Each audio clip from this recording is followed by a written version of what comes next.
ഒടുവിൽ കേരളത്തിന് മുഖ്യമന്ത്രി ആയിരിക്കുന്നു. പ്രതിപക്ഷ നേതാവായ വി ഡി സതീശൻ ഇനി കേരള മുഖ്യനാകും. ഏതായാലും നാളിതുവരെ കോൺഗ്രസിന്റെ ചരിത്രത്തിലില്ലാത്ത നാടകീയ രംഗങ്ങളാണ് കഴിഞ്ഞ 11 ദിവസമായി കേരളം കാണുന്നത്. ഏതായാലും ഒരു കാര്യത്തിൽ കോൺഗ്രസ് ജയിച്ചു തുടങ്ങിയിരിക്കുന്നു എന്ന് തന്നെ പറയേണ്ടി വരും. രഹസ്യം സൂക്ഷിക്കാനുള്ള അവരുടെ കഴിവ് അംഗീകരിച്ചേ മതിയാകൂ. സാധാരണഗതിയിൽ കോൺഗ്രസിൽ നടക്കുന്ന ചെറിയ കാര്യങ്ങൾ പോലും വലിയ വാർത്തയാക്കുന്ന മാധ്യമങ്ങൾക്ക് പോലും പിടികൊടുക്കാതെ ഇത്രയും ദിവസം ആ സസ്പെൻസ് നിലനിർത്താൻ രാഹുലിനും കൂട്ടർക്കും ആയിരിക്കുന്നു. എന്നാൽ ഭരണത്തിലേറുന്ന സതീശന് എത്രത്തോളം ഈ സസ്പെൻസും ത്രില്ലിങ്ങുമായി മുൻപോട്ട് പോകാൻ കഴിയുമെന്നുള്ളത് സംശയകരമായ സാഹചര്യം തന്നെയാണ്. അതിന് പ്രധാന കാരണം വി ഡി സതീശൻ മുഖ്യമന്ത്രിയുമായി അധികാരമേൽക്കുമ്പോൾ ആദ്യം അദ്ദേഹം അഭിമുഖീകരിക്കുന്ന പ്രധാന പ്രശ്നം പാഠപുസ്തകങ്ങൾ ഇതുവരെ അച്ചടിച്ചിട്ടില്ല എന്നുള്ളതാണ്.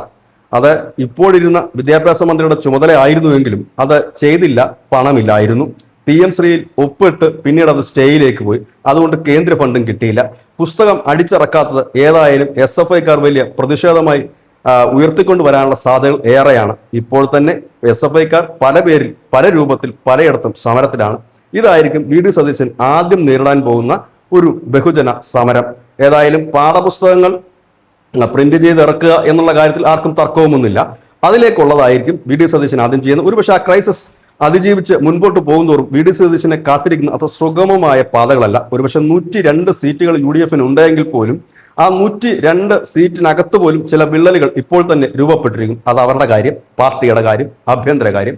പക്ഷെ വി ഡി സതീശൻ എന്ന് പറയുന്ന നേതാവ് ഒരു പ്രത്യേക വിഭാഗത്തിൻ്റെത് മാത്രമാണ് എന്ന് അദ്ദേഹത്തിന്റെ വാക്കുകളിലൂടെ തന്നെ പലവട്ടം തെളിയിച്ചിട്ടുള്ളതാണ്. പ്രത്യേകിച്ച് ഭൂമി വരുന്നതാണെന്നൊക്കെയുള്ള തന്റെ പ്രസ്താവന എന്തിലേക്കുള്ള യാത്രയ്ക്ക് ഭാഗമായിരുന്നു എന്ന് ഇപ്പോൾ കേരള ജനതയ്ക്ക് മനസ്സിലാകുന്നുണ്ടാകും. ഏതായാലും ജമാഅത്ത് ഇസ്ലാമി, മുസ്ലിം ലീഗും മറ്റ് മതമൗലികവാദ സംഘടനകളും എല്ലാം ഒറ്റക്കെട്ടായി വി ഡി സതീശന് പിന്നിൽ അണിനിരന്നത് VDയോടുള്ള സ്നേഹം കൊണ്ടല്ല. തങ്ങൾക്ക് മുഖ്യമന്ത്രി സ്ഥാനം കിട്ടില്ല എന്ന് ഉറപ്പുള്ള ഇവർ തങ്ങളുടെ തന്നെ ഒരു പ്രതിനിധിയായ വി ഡി സതീശനെ മുഖ്യമന്ത്രി സ്ഥാനത്തേക്ക് അവരോധിക്കുകയാണെന്ന് പ്രതിപക്ഷ പാർട്ടികളും BJPയും മറ്റു ജനങ്ങളുമൊക്കെ കരുതുന്നു. അതിന്റെ ഭാഗമായിട്ടാണ് കഴിഞ്ഞ ദിവസം NSSന്റെയും SNDPയുടെയും ഒക്കെ നേതാക്കന്മാർ ഒരു പ്രസ്താവനയുമായി രംഗത്തെത്തിയത്. ഇനി കളി തുടങ്ങാൻ പോകുന്നതേ ഉള്ളൂ. ഇനി എന്തൊക്കെ കാണണം എന്നുള്ളതാണ് ഇനി മറ്റൊരു കൗതുകരമായ കാര്യം. ഏതായാലും ഈ തെരഞ്ഞെടുപ്പിൽ UDFനാണ് ജനം ഭരിക്കാൻ വലിയ ഭൂരിപക്ഷം തന്നെ നൽകിയിരിക്കുന്നത്. 102 സീറ്റ് UDFകാർ പോലും സ്വപ്നം കാണുന്നതിന്റെ അപ്പുറത്തേക്കായിരുന്നു. അതിനൊരു പ്രധാന കാരണം പിണറായി വിജയന്റെ ഒരു ദുർഭരണം തന്നെയായിരുന്നു. അവരുടെ പാർട്ടിക്കാർ തന്നെ മടുത്തു തുടങ്ങിയിരുന്നു. ഒടുവിൽ പിണറായി വിജയനെ ന്യൂനപക്ഷങ്ങൾ കൂടി കൈവിട്ടപ്പോൾ ജയിച്ചു കയറി 35 സീറ്റും ഭൂരിപക്ഷമുള്ള മണ്ഡലങ്ങളായിരുന്നു എന്നുള്ളതാണ് യാഥാർത്ഥ്യം. എങ്കിലും അതിൽ നിന്ന് തന്നെ ഹിന്ദുദ്രോഹം പിണറായിയും ടീമും മാറ്റുമോ എന്നറിയില്ല. കാരണം സ്ഥായിയായ അവരുടെ ഭാവവും രൂപവും ഒക്കെ ഹിന്ദു ഉച്ചം തന്നെയാണ്. അതുകൊണ്ട് വരും നാളുകളിൽ അവരുടെ നിലപാട് എന്തെന്നറിയാനും കൗതുകമുണ്ട്. ഇനി വി ഡി സതീശന്റെ ഓരോ ചുവടും സൂക്ഷിച്ചതായിട്ട് മുൻപോട്ട് പോയില്ല എങ്കിൽ കാലിടറാൻ എളുപ്പമാണ്.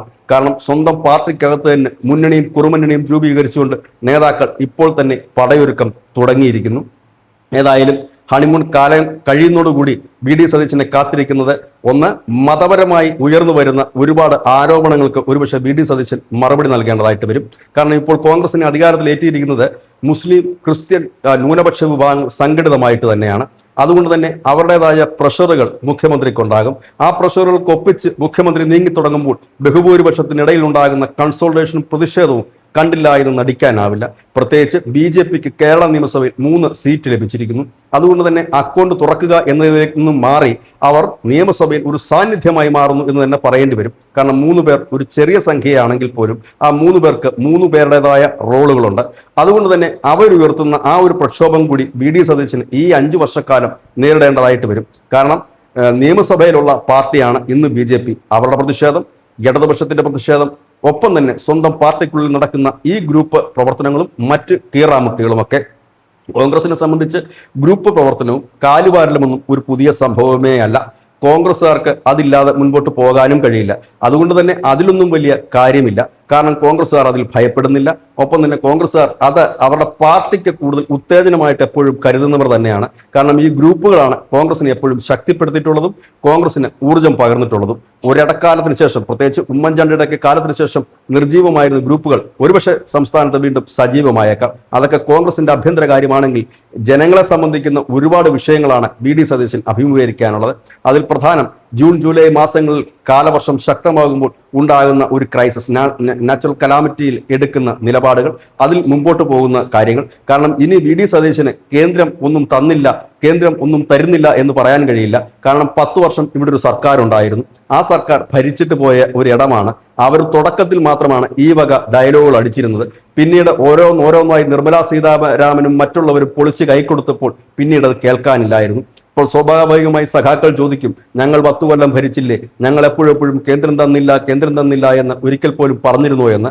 ഏതായാലും ആ ചോദ്യം വി ഡി സതീശന് തുടക്കത്തിൽ തന്നെ വിടുങ്ങേണ്ടി വരും. ഒരുപക്ഷെ കേന്ദ്രവുമായി ഒരു സമരസപ്പെട്ട് പോവുകയാണെങ്കിൽ സ്മൂത്തായി കാര്യങ്ങൾ കുറച്ചുകൂടെ മുൻപോട്ട് പോയേക്കാം. കാരണം വിവിധ പദ്ധതികൾ മുടങ്ങിക്കിടപ്പുണ്ട്, വിവിധ പദ്ധതികൾ ഒപ്പിടാനുമുണ്ട്.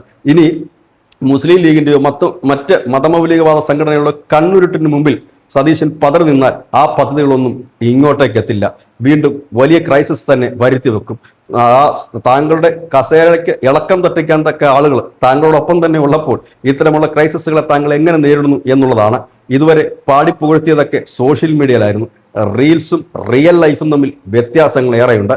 അത് കാത്തിരുന്ന് മുൻപോട്ട് പോകുമാറാകട്ടെ, ഇല്ലെങ്കിൽ അദ്ദേഹത്തിന് കഴിയട്ടെ എന്ന എല്ലാവിധ ആശംസകളും. ഇത് തന്നെയാണ് ന്യൂസിന്റെ മലയാളത്തിലെ പോയിന്റ്. നന്ദി, നമസ്കാരം.